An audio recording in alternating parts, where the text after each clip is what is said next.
Arthur. All right, welcome to Technical Writing and Archaeology. As Arthur said, I'm Benjamin Smith, and the purpose of this is as follows. As an editor of archaeological papers and articles, I see some of the same reoccurring mistakes. And the purpose of this presentation is just to highlight those reoccurring mistakes and to provide easy solutions. I say this, to everyone I talk to about writing and editing. Writing is hard, okay? And it's really easy to fall into certain traps. This is just really to kind of, highlight some of those traps and present ways to avoid them. So without further ado, the first topic we're going to talk about is jargon. An easy way to define jargon is that it's language used in a specific field or industry. And from cybersecurity to the culinary industry, every type of professional group has their own language and acronyms and abbreviations that they use. And jargon is actually helpful in many ways. It's a shorthand. It kind of facilitates quick conversation. Um, and if you're writing an archaeological paper or article to a very dedicated small group of archaeologists, it's probably a good thing to use jargon because it shows that you know the language. You can speak their language, and it shows that you've got some experience and insight in that. The problem with jargon is when you want to reach a wider audience, because people outside the field of archaeology may not know these specific terms, abbreviations, acronyms, and so forth. Got this really kind of a great quote, I think, from Nature magazine called, and the article is called Words Matter, Jargon Alienates Readers. Overly technical language in science articles doesn't just muddy the waters for non-experts, it can alienate readers, potentially shutting them out from scientific discussion and knowledge. That's the conclusion of a study published in the Journal of Language and Social Psychology, and it applies to general interest articles just as much to scientific papers. So again, when you're using industry-specific jargon, if you're talking to, a group of archaeologists, it makes sense to use jargon. If you want to reach a wider audience, you might want to limit it because you don't want to alienate them. In other words, if you cannot explain something using simple words, then do you really understand the subject? I think that's a good way of thinking about jargon. So here's an example of jargon-filled writing. Paleoenvironmental proxies, including faunal assemblages and isotopic signatures from sediment cores, point to fluctuating subsidence strategies correlating with regional hydroclimatic shifts. I have very little idea what we're talking about here. I understand some of these jargony words, but overall, my eyes kind of glaze a little bit. I think there's a better way of writing this using less jargon. Evidence from animal bones and soil samples suggests that the local climate changed over time, affecting how people found food and survived. I think almost anyone, whether they're archaeologists or not, can understand and appreciate what this jargon for your writing is saying. It's just a few tips for reducing jargon. Use plain language. Use short sentences. I know people seem to be hesitant to use short sentences. I think they think instinctually that longer sentences are more important or sound more profound, but short sentences really can improve readability. Define or maybe even consider replacing technical terms, limit acronyms and abbreviations. And I like this, conduct slay the jargon exercises with peers, kind of a play on the phrase slay the dragon.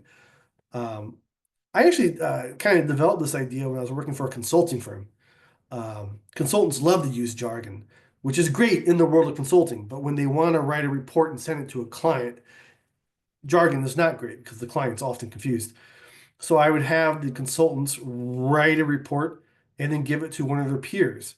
And then their peer was supposed to highlight or circle or underline examples of jargon and give it back to the first consultant who would then rewrite the indicated or identified jargon. I think it's a pretty good exercise to use. So it kind of brings us to a writing activity. I've got this sentence. I'm curious, people on the call, how would you rewrite the sentence below? A quartet of Paleo-Indian loci has been identified on the E shore of the island. Feel free, to type in chat or just kind of, go ahead and speak. How would you improve this? How would you reduce the jargon in this sentence?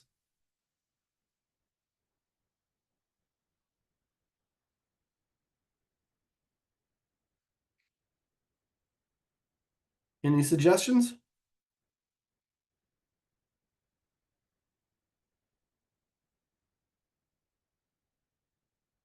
Do we have anything in the chat? I'm trying to see.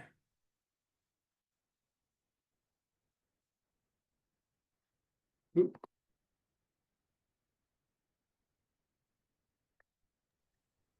Yeah, we got a suggestion from Erica there. Okay. Let's see. Where I'm trying to sorry, I'm trying to for some reason I can't find the chat. Here we go. Okay. Okay, first one. 4 Paleo-Indian period sites were identified on the eastern shore of the island.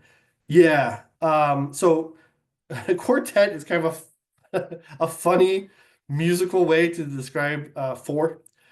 Yeah, sites instead of loci for sure. And eastern shore of the island. There's no real reason to abbreviate eastern. It seems a little odd and a little confusing. So, yep, looks like everyone's got it. Oh, interesting. Patricia has a comment. It's better if it identified who identified them. I agree with that completely. In this sentence, uh, the subject, the people who identified the 4 sites, is missing. And that actually is a nice segue to the next topic we're going to talk about. So nice, well done, nicely done. All right, let's talk about passive voice. So passive voice is how we typically speak. And I'm sorry, active voice is how we typically speak. Passive voice is how we sometimes write. So let me explain. In active voice, the word order is subject, verb, object. I ate the pizza. That's typically how we talk. A weird thing happens though when we sit down to write. We often don't write in active voice, and our first instinct is to write in passive voice, which is object, verb, subject.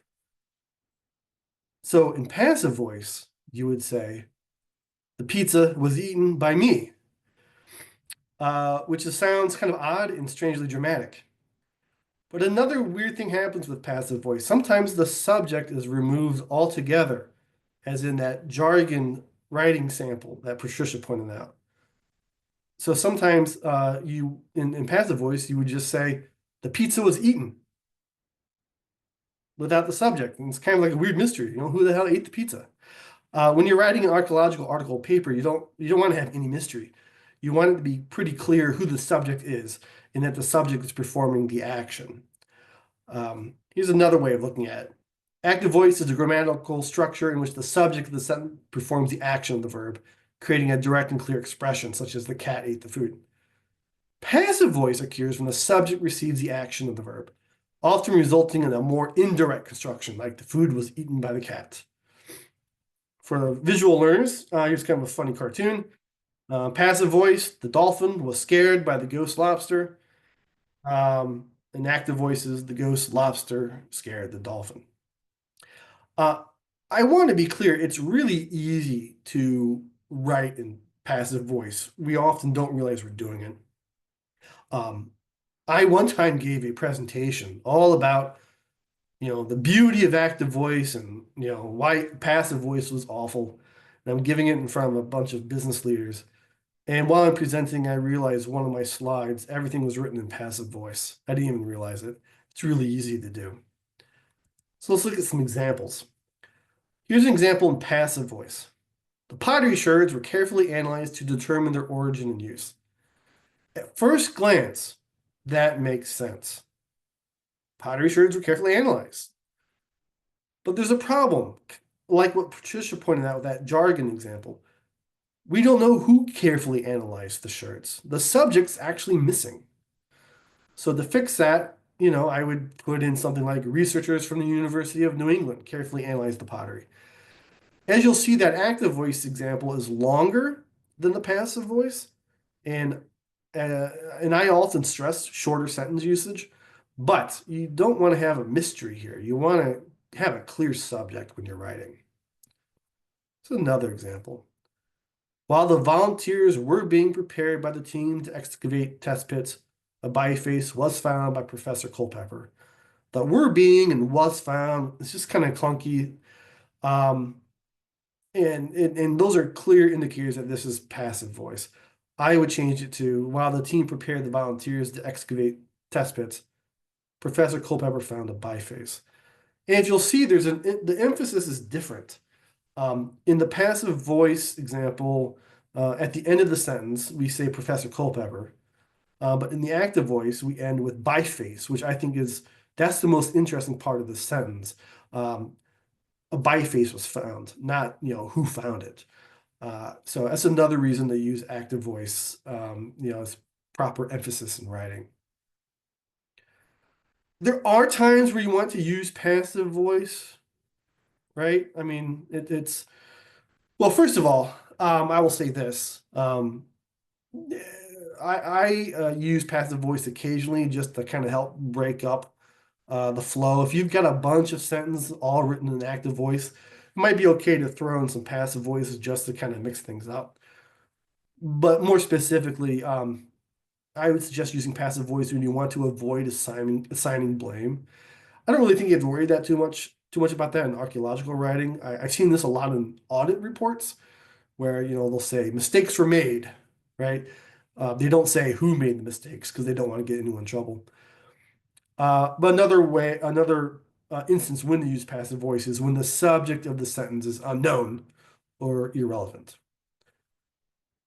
And there's some pretty easy tips for reducing passive voice. Pay attention to the words. If you see by, was, were, will be, has been, that's a pretty clear indicator that there's some passive voice going on. So here's another example, writing activity. Sorry, not example, activity. Passive voice. Please rewrite the sentence below. Analyses were conducted on geological samples. Take a second and feel free to put something in chat there. How would you make that active and not passive voice?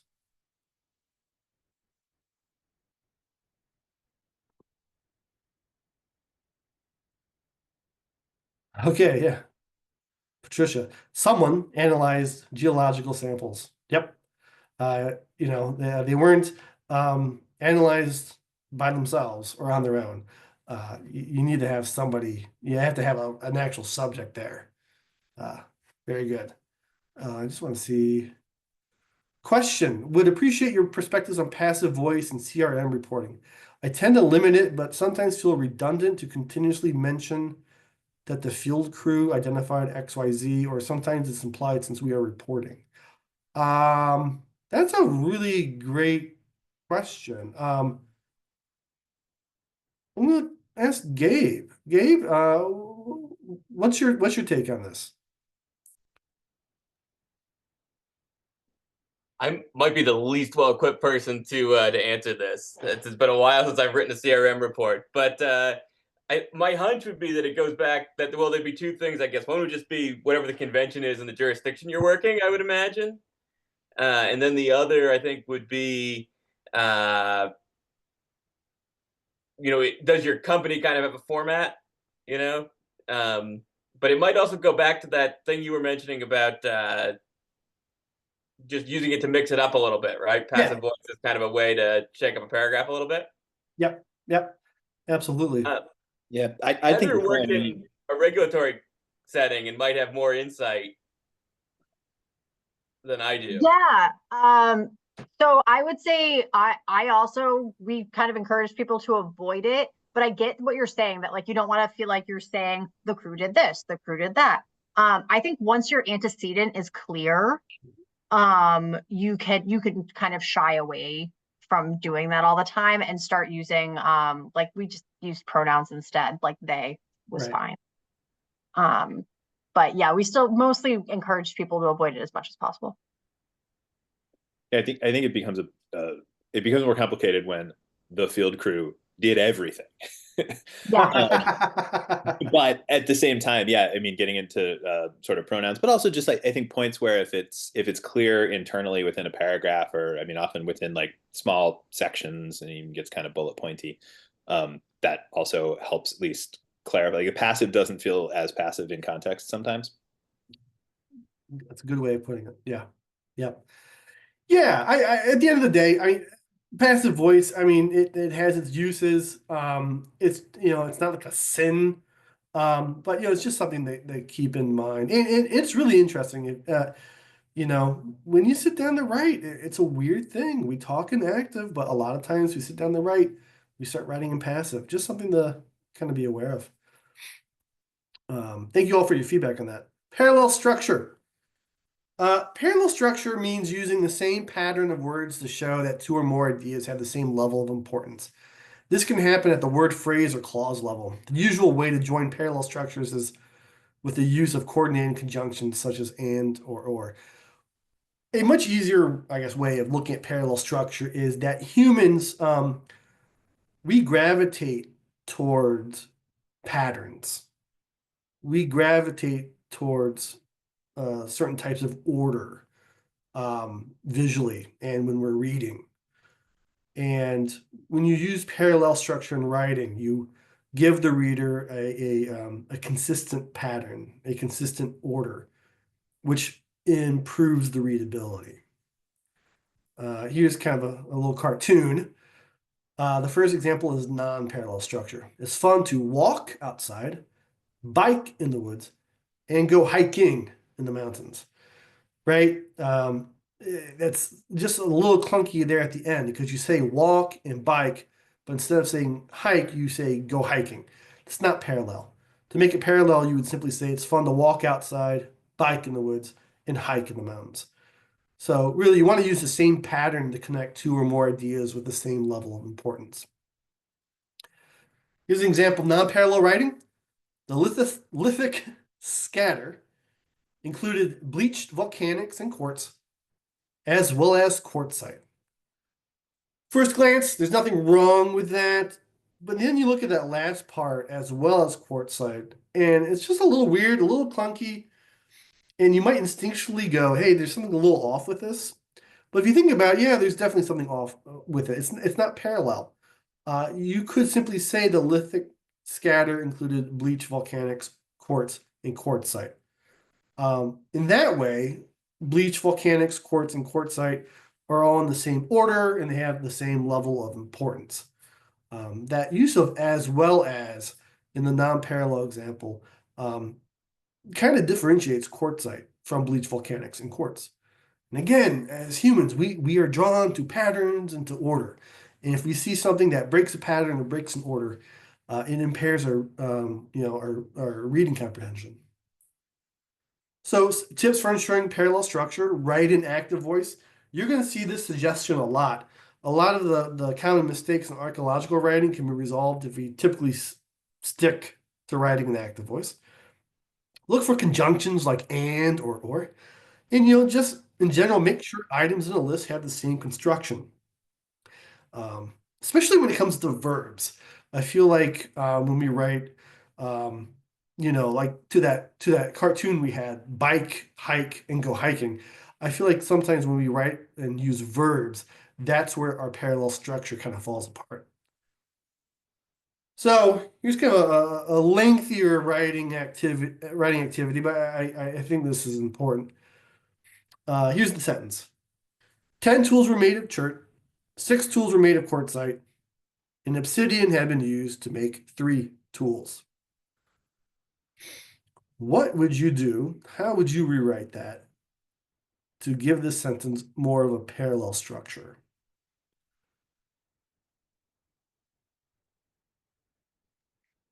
If I were a reviewer, I'd demand a table.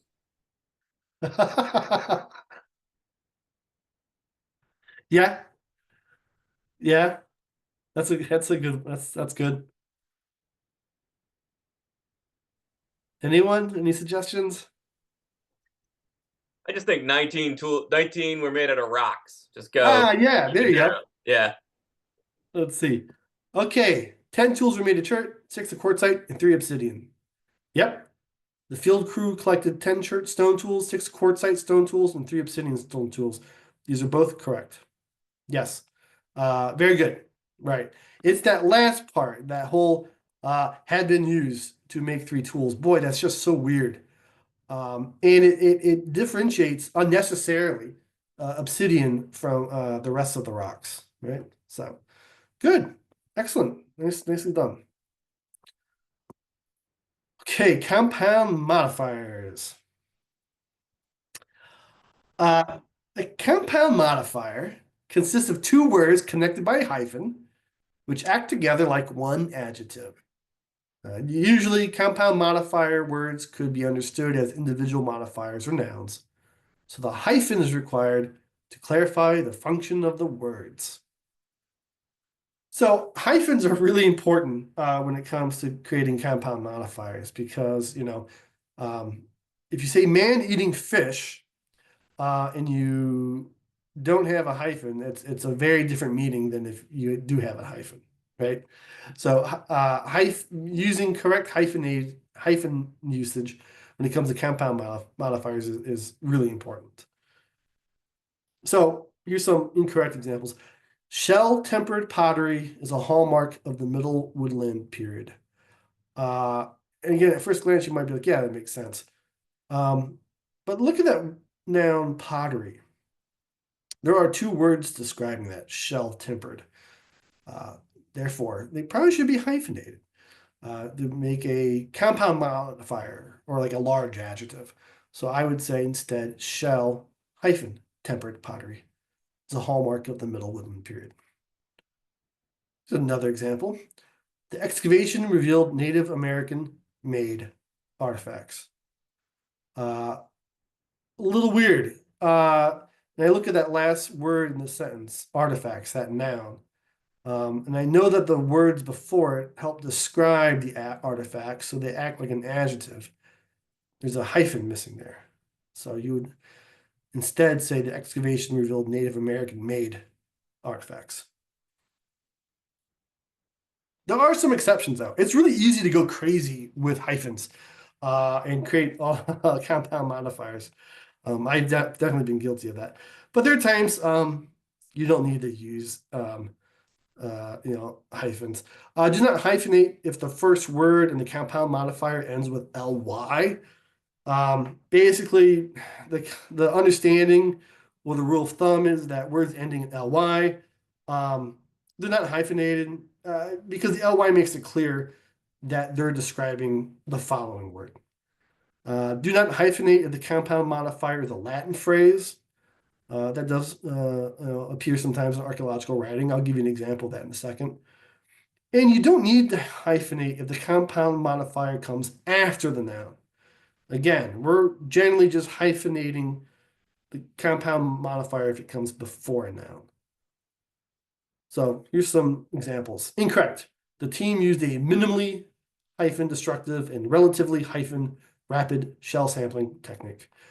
Again, words ending with ly, you generally don't have to add a hyphen there because the ly makes it clear that they're describing or modifying the following word.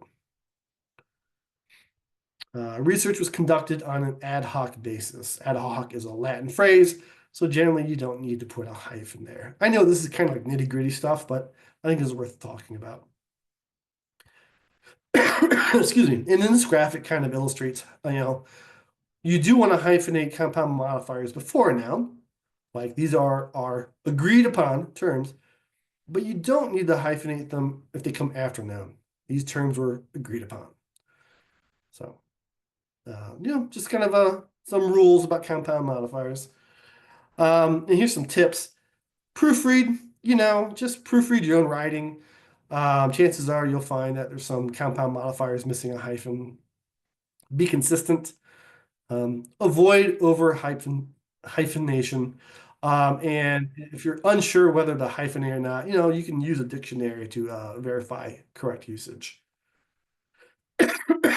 So here's a writing activity. Please rewrite the sentence below. The ceramic to lithic ratio shed light on technological developments.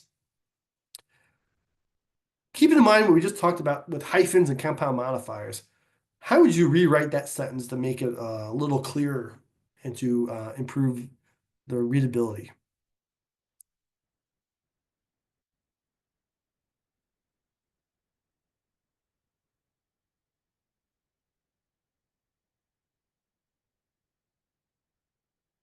Give you a second.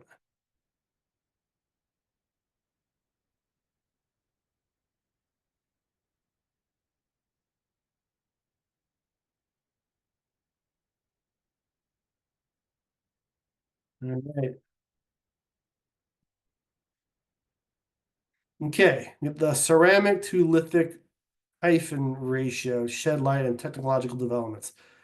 Good attempt. This is where it does get a little confusing. I would actually say ceramic hyphen to hyphen lithic ratio. The words ceramic to lithic are describing ratio, the noun ratio. I use this example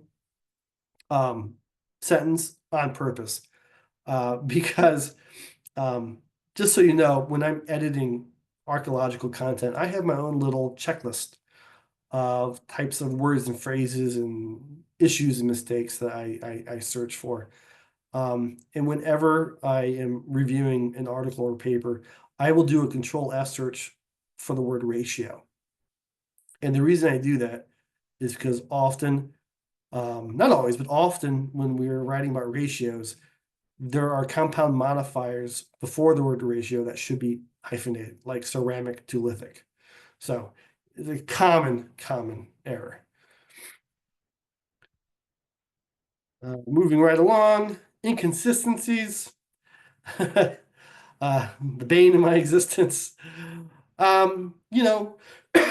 Look, inconsistencies are easy to do because we're all human and none of us are perfect, and therefore none of our writing is perfect.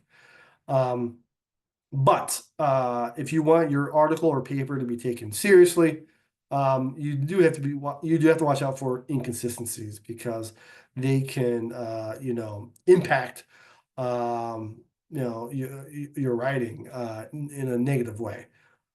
So here's an example. Inconsistent writing. The beads were most likely dated to the 17th and 18th centuries rather than to the calendar 16th century. Again, at first glance, you look at that, all the words make sense, fine. Problem is, the writing is inconsistent when it comes to centuries. I would just spell out, instead of using numerals, the names of centuries. And I would probably just remove the calendar, the CAL abbreviation. I see this a lot in kind of with ratio. If I'm on my checklist, I also have the word century. I will do a Control F search for the word century because chances are, the writer is inconsistent when it comes to writing about centuries. Very common, happens all the time. Just another example, excavations on the island were undertaken in the late 1980s and the early 1990s. As you'll see, 1980s has an apostrophe and 1990s does not. I would remove the apostrophe, so 1980s and 1990s were consistent. Generally, apostrophes are used to make contractions, like can't and won't, and to indicate possession, not plurality. If you want to pluralize numbers, just add an S. You don't need to use an apostrophe. This is an example I see all the time. The round pit measured approximately 1 meter in diameter and 50 centimeters deep. So a few things. They spell out the word meter, but they use an abbreviation for centimeter. And for whatever reason, there's no space between 50 and cm. And then they say in diameter, but then they say deep. I would change it to say in diameter and in depth. A little more consistent, a little more parallel. So I think the consistent writing example makes a little bit more sense. Tips for reducing inconsistencies. I would say remember this phrase: errors orbit numbers. Whenever you have numbers in a archaeological paper or article, chances are some way, some shape, some form, kind of surrounding or orbiting that number, there's going to be some inconsistencies. It's just kind of human nature. I would say use Control F to search for numbers and references to dates, years, statistics, percentages, time periods, and units of measurement. Again, these are all part of my checklist that I use when I'm editing archaeological content. And again, if you're putting all the time in writing an archaeological paper or article, you want it to be as good as possible. And that it reflects on you. So, just know that, no writer is perfect. We are all inconsistent in our writing. That's fine, but you just gotta remember to really go back and look and edit your writing and use that Control F function to search for numbers and so on. It will help you a lot. Okay. Here's a writing activity. The assemblage consisted of 25 lithic tools: scrapers, parentheses, N5, bifaces, parentheses, N equals 6, and flakes, parentheses, N equal 15. I'm going to give you a little bit of time. There's a lot here, and I'm really curious to see if anyone can pick up all of the inconsistencies. So I'll give you a minute.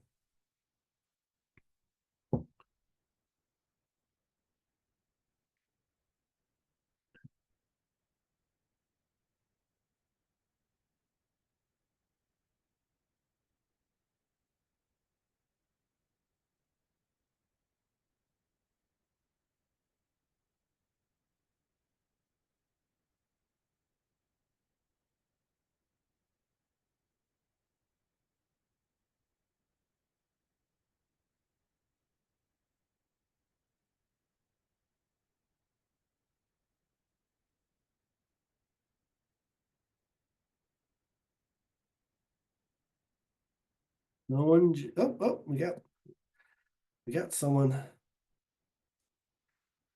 Okay, the assemblage consisted of 25 lithic tools. Okay, yep, scrapers, N equal 5, bifaces, N equals 6, and flakes, N equal 15. So, really good job. If you'll notice, when we talk about scrapers, right? We say N equal 5, no space. We talk about bifaces, right? We have N space equal sign space 6. And then we talk about flakes. We say N equal sign space 15. So space-wise, there's a lot of inconsistencies. But there's another one. The first part of that sentence says 25 tools. I'm not a mathematician, but I think 5 plus 6 plus 15 is actually 26, not 25. So, like I said, there's a lot here. I'm gonna ask, Arthur, do you see this kind of mistake, issue, inconsistencies a lot in student writing? Oh yeah, I also make them a lot. I mean, making sure the numbers all add up is real important. Spacing gets tricky. I think these are one of the things that's coming up that you're seeing here. I think from like a student perspective, but also for everyone.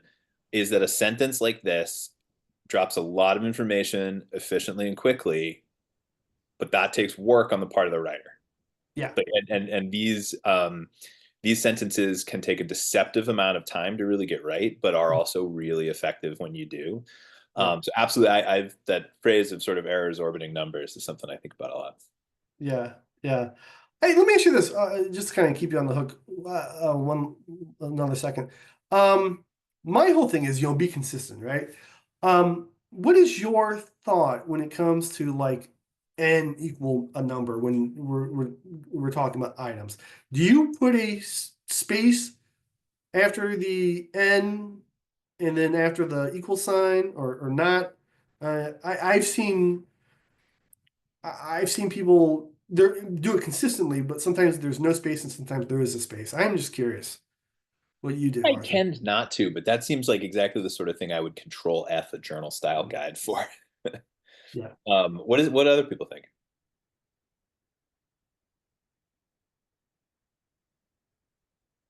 Yeah. Anyone?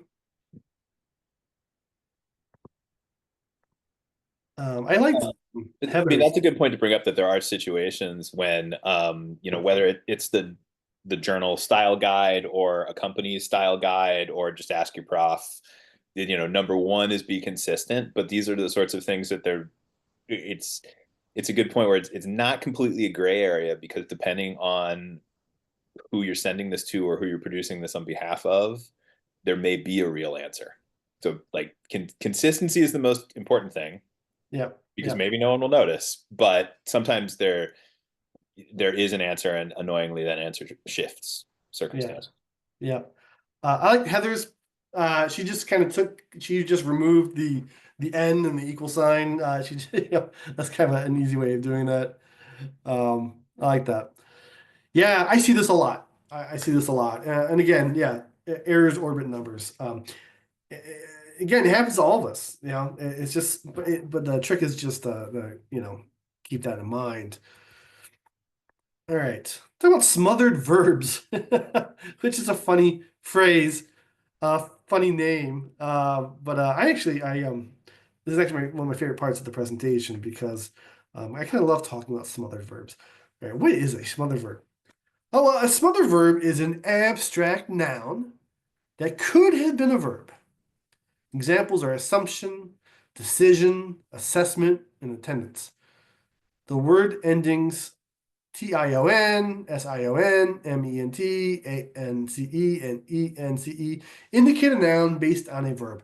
These are perfectly good words, but they are often used in wordy phrases containing a weak verb smothered verb combination. In other words, it's like you have a verb and you just kind of smear it until it becomes like a noun. It's weird, but I'll show you what I'm talking about. But this is important. You will cut at least 25% of unnecessary words by simply unsmothering verbs. So let's see an example of a smothered verb. All right, smothered verb usage. The team made a determination that the sherds dated back to the Archaic period. In that word determination, which is a noun, there's actually a very nice little verb, determined. So instead of saying made a determination, you can simply say determined. There's another example. Professor Gray came to the conclusion that the copper used to make the bracelet came from the Great Lakes region. The smothered verb here is conclusion, because inside the noun conclusion, there's a nice little verb, concluded. So instead of saying the Professor Gray came to the conclusion, you can simply say Professor Gray concluded. It will make your writing a little bit shorter, a little bit tighter, a little bit nicer. So tips for unsmothering verbs: look for words that end in tion, sion, ment, ance, ence. And this sounds like really stupid. Like, I know some of you are like, yeah, I'm not ever going to do that. I suggest that you do it at least once. When you finish writing an article or a paper, do a Control F search for words ending in these. You will be stunned by how many smothered verbs you're using. It's very common. It's very common. And it's not like it's a mortal sin to use a smothered verb, but your writing's going to be a lot better if you unsmother them. So, writing activities, smothered verbs. How would you rewrite this? Students conducted an assessment of the geological samples. How would you rewrite this to unsmother things and make it a little bit more concise? Give you a minute.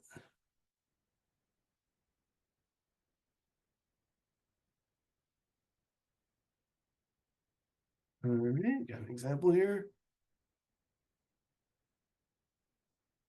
All right, students assessed geological samples. Yep, students assessed the geological samples. Students assessed.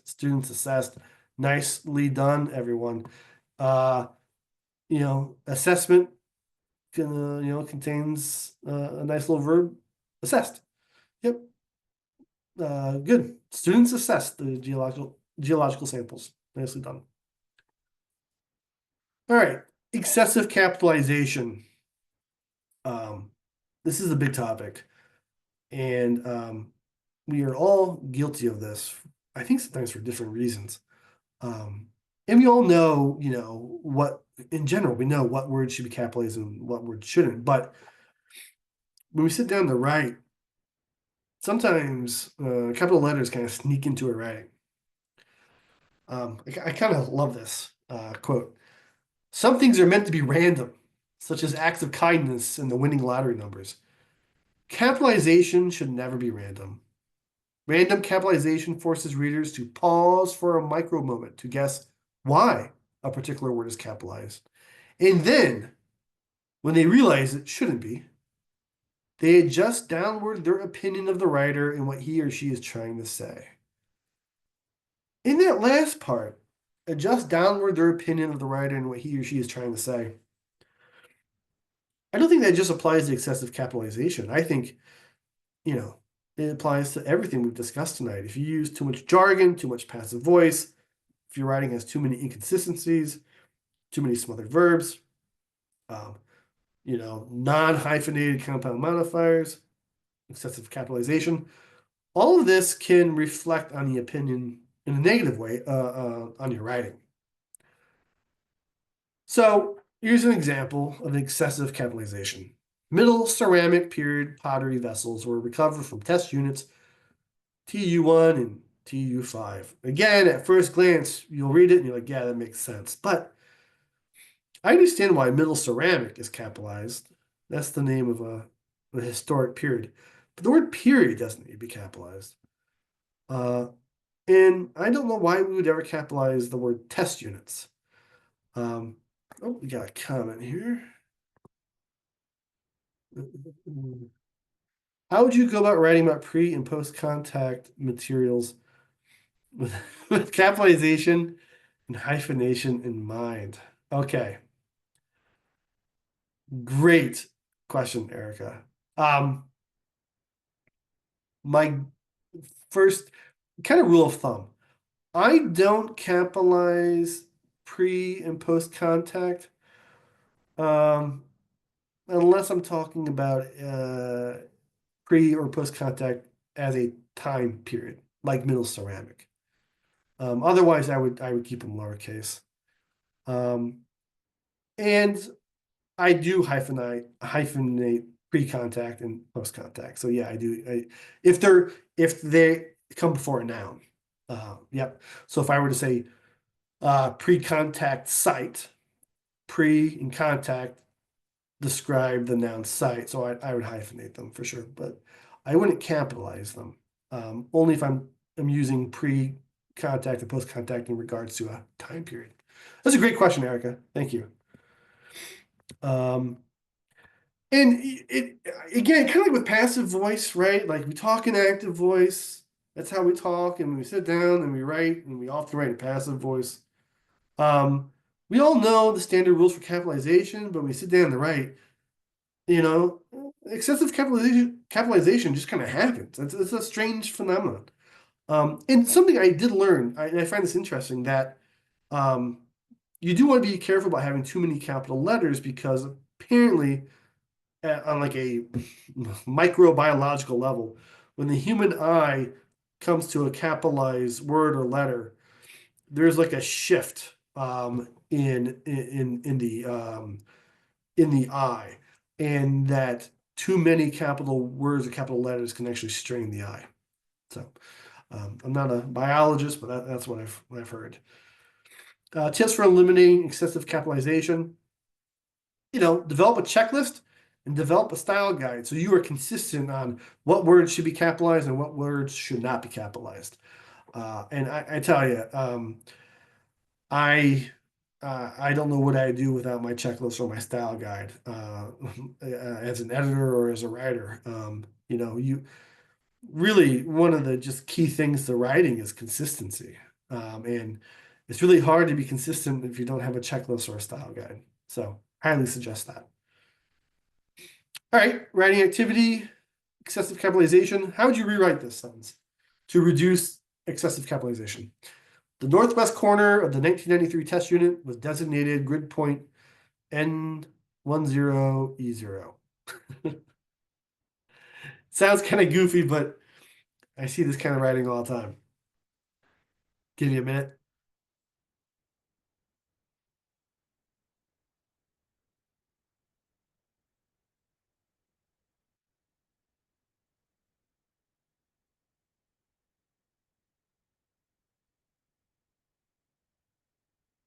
All right. Yes, people responding here. Northwest corner. Yeah, so northwest corner, neither northwest or corner need to be capitalized. Test unit doesn't need to be capitalized, and grid point doesn't need to be capitalized. Good job. Yep. Yeah. Again, you can read this at first glance, it makes sense, but then you really think about like, why are these words capitalized? And that's something you don't ever really want to have happen if you're writing an article or paper. You want people to absorb the information. You don't want them thinking, why the hell are they doing it this way? It distracts from what you're trying to do. It distracts from the message of your paper. Nicely done. All right, two last things. We're talking about using bluff, which I'll explain in a second, and using artificial intelligence or AI. These are kind of two brief little topics we'll talk about to kind of cap this presentation. So bluff, it's an acronym. Stands for bottom line up front. This technique was originally developed and practiced by U.S. military professionals in all branches, including the Navy, Marine Corps, Army, and Air Force. It was used to ensure the messaging and memos and other forms of communication was clear and concise. So using the bluff method, you want to put the bottom line up front, like the most important information up front at the beginning of your paper or your article, which is a little different than how we're taught to write sometimes. I feel like at least when I was in like middle school and high school and college, I was taught, if you're writing a paper, you have an intro paragraph, then you have your body, and then you have your conclusion. Which is kind of interesting because the conclusion is actually like, in many ways, the most important part of what you're trying to say. Using the bluff method, you would actually put the conclusion up front. And I feel like this can help in a few ways. One, the reader knows right away what the main point is of your writing, right? So they see the value in it right away. And, I remember being in college and writing a paper, and it would take me, I have papers, I know I have them here somewhere. I could dig them up, and I have like paragraphs at the beginning of my paper where I go on and on before I kind of get to the main point of what I'm trying to talk about. And I feel like when it comes to writing, we sometimes are scared of getting to the main important part right away. Don't know why. But if you use the bluff methodology, you start right away with your most important kind of information. So right away, the reader sees value in what you're writing about. And then you use the rest of your paper to provide supporting evidence. So the purpose of Bluff is to ensure that the main message or essential information is delivered immediately, without the need for the reader to wade through excessive details, background, or qualifiers. Gabe, I'm going to put you in the spot here because I think when you and I were talking previously, you said that you have seen often papers where students kind of have a hard time getting to the point right away. Is that correct? Yeah, that is correct. Yeah. And as a reader of one of those papers, what does that kind of impact on you? So I know when I tend to do it, when I tend to write that way, it's because I'm figuring it out as I'm going along. Yep. And the issue is that you don't want the reader to have to figure it out while they're going along. Yeah. Know why particular pieces of evidence are introduced later on. So when they see something, they like have that scaffolding to hang it on. Yeah. That's a great point. Thank you. So really, it's easy. Tips for using Bluff. First start with the conclusion. Then you provide essential supporting data and information. It will make your writing more succinct. It will help you get to the point right away. Your readers will see the immediate value or the main takeaway points that you're trying to get to. I think it will help prevent, kind of a meandering approach to writing your paper. And then finally, using AI. I feel like AI is all what people talk about these days. And as a writer and editor, I talk about it a lot, and I deal with AI a lot. So I kind of like this quote from this article about weaknesses of AI generated writing. It may seem efficient to use generative AI tools to write content for you. You're busy. Maybe you're not deeply invested in the final product. Maybe you just want it to be done. However, Gen AI often produces text that is bland, abstract, repetitive, obvious, and just awkward, especially compared to a human writer who knows the topic well. I will tell you this. I can see AI generated writing from a mile away. It almost radiates the fact that it was written by AI. And I don't think enough students realize that. AI writing has a very specific feel and tone to it. And you may think your teachers and instructors aren't realizing that you're using AI. Chances are they probably are. All first drafts include wasted words, but AI generated text includes bloat that most writers would stop themselves from typing. This output is often filled with cliches, tautologies, and unnecessary words. It's the most annoying part of merely average yet grammatical correct writing. And again, this just kind of emphasizes my point that AI is a useful tool, but I would never ever use AI to like write a paper. The paper is going to stink, and your instructor is going to know that it was written by AI because it's just, at least at this point in time in history, it's AI generated writing is just very obvious. And there's some pretty clear indicators of AI usage. One, jargon, which we've talked about. If you play around with AI a lot, you'll realize that AI loves to use jargon or buzzwords in its writing. Inconsistencies, something we just talked about. Smothered verbs, AI loves the smother those verbs to make them into abstract nouns. Cliche transitions. Yeah, I'll give you a perfect example of this. You've got an article or paper you're writing, and then you see this paragraph that starts with "at the end of the day." It's a very cliche transition, and it's probably a good indicator that the paragraph, if not the whole paper, was written by using AI. Repetitive language and excessive bullet points. I don't know why this is the case, but AI loves to use bullet points. And I actually like bullet points. I think bullet points can be useful. They can break down content in good ways and kind of make it easier to read. But AI uses bullet points all over the place. So here's my suggestion to you about AI. And I'm sure in 5 years this will be very outdated, but this is my take on it now. I would limit AI usage to brainstorming. If you come up to if you have a question and you don't really know how to answer it, you don't quite understand the question, maybe use AI to kind of brainstorm a draft of a response question so you kind of know what the question's asking. You can use AI to create outlines or create section titles. Um, I would, I would suggest maybe using AI to create disposable introduction paragraphs.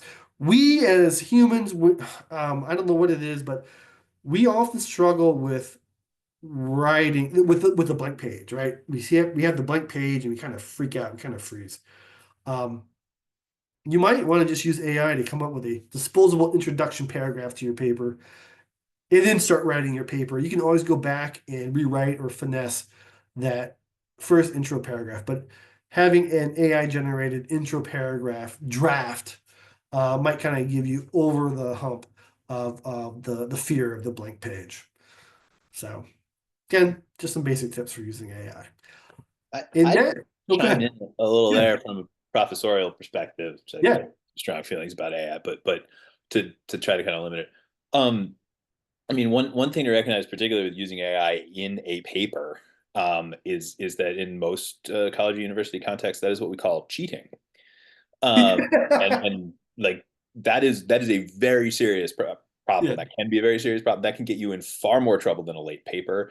That is an academic integrity issue that can go to the dean's office, and that, there's the details are different every syllabus at every university, but like, don't do it. Do not fall into that trap when it comes to just outright using it. When it comes to stuff like brainstorming and creating outline, I understand it's a tool, but be real careful with that. I won't get into it if this is gonna be on YouTube, but I have this whole metaphor I'm working out with AI like a curse or a ghost or something like that. You get that near something you're working on, and you don't know if you can get rid of that, and that can get you into trouble, like real trouble. The other thing, from the perspective of someone, as a college professor, someone who at least can lay some claim to knowing a lot about a few things, it's wrong an astonishing amount of the time. Like, it is predictive text, and it is confidently wrong. And if you're reduced to using it, it's often because you don't know what's right, which means you're not in a position to figure out where it's wrong, which means on some spectrum between embarrassment and real consequences, you're going to get yourself in trouble. And so it's there's you might say there's sort of a moral or philosophical issue here, but there's also just a practical issue here. So something to be really transparent about ways you're using it or thinking of using it, with your professor, and understand that there's different levels of propriety in different situations, and we're figuring stuff out. But that's my plea to students on that one. Yeah, and as Noah pointed out in the chat, AI plagiarizes, from Yeah, other sources. AI is not trying not to get you in trouble. Right, right. Yeah. Yeah, I agree with everything you just said, Arthur, 100%. I mean, it's a tool like anything, but you gotta be really careful. And I wanted to stress, I mean, um, people they can smell it from a mile away. It's really obvious when you're using AI. And I don't know if students always realize that, you know. So, yeah, thanks for that. And that concludes presentation. Thank you all. My email is benjamin101511@gmail.com. I love chatting about this stuff. So if you have any questions about archaeological writing or editing, feel free to shoot me an email. I generally respond within 48 hours.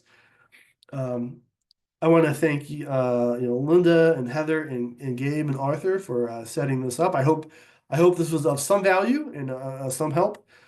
And I don't know. I want to leave room for any questions or comments that others might have. Yeah, and I'm gonna stop the recording here so we can have a non-YouTube based exchange of questions or chatting. So we'll for the YouTube audience, we'll wrap that up here, and hopefully we can keep chatting in person. Yeah.